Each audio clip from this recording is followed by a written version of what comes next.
diving service here. It is August 16th. Here, vessel is Carolyn Louise. Cleaned up the props, which I'm going to show you.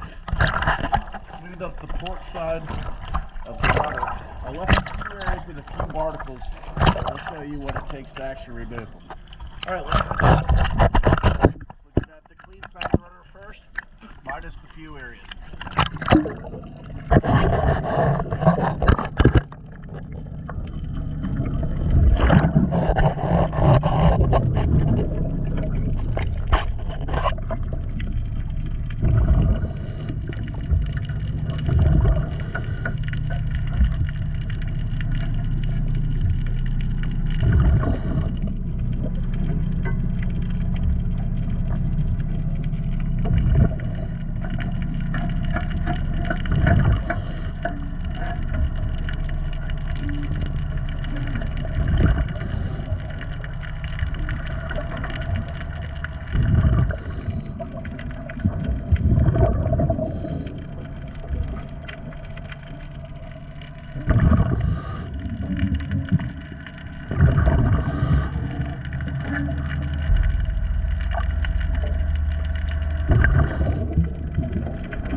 Bye.